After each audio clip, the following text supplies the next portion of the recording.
Hey everybody, it's Jason Blaha here, and something I was thinking about this morning I wanted to cover while drinking my coffee here. And I want to state up front, I'm not stating this as an absolute. I'm asking the question itself because I'm not really sure what the right answer is. It's just food for thought, something for all of us to think about.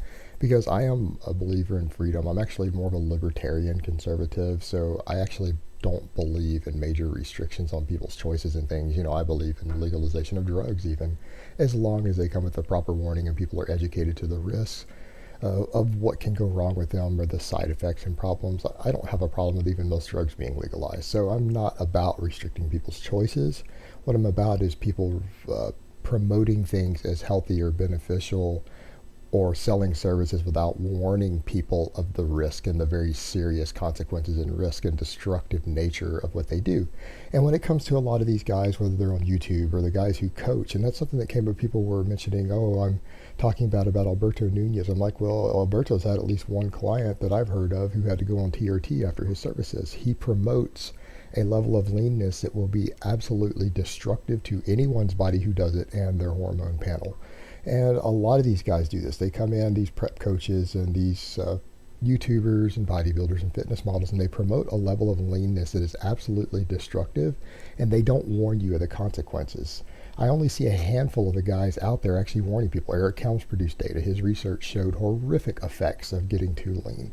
Lyle McDonald in his books has warned of the horrific hormonal effects of getting too lean. John Hollywood, a prep coach I know, tells people getting anywhere near contest lean is destructive to your body. It's unhealthy. You shouldn't do it, and it's even worse if you do it drug free. Is what his public stance is. So a lot of these guys warn people, but a lot of them don't, and a lot of them promote diet ideas that if you are drug free and while claiming natty, I mean like Jeff Side's advice on what he claims he does when he's cutting.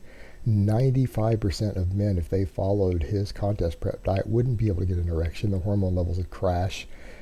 They would have a lot of problems very quickly.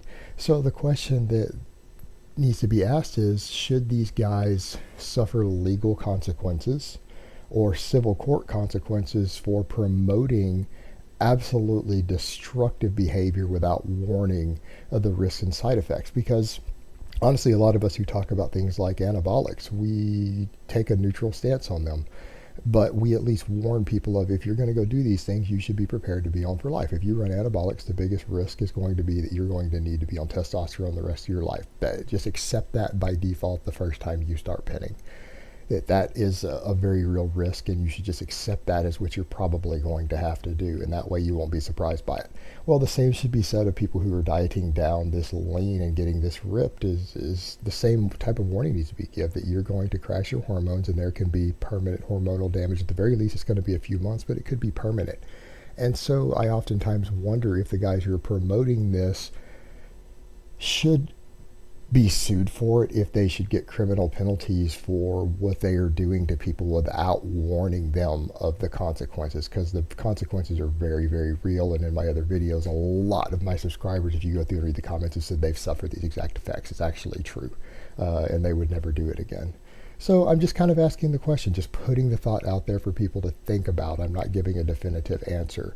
All right, guys, but that's really all I have to say on that today. I hope it's been informative, and I will talk to you guys next time.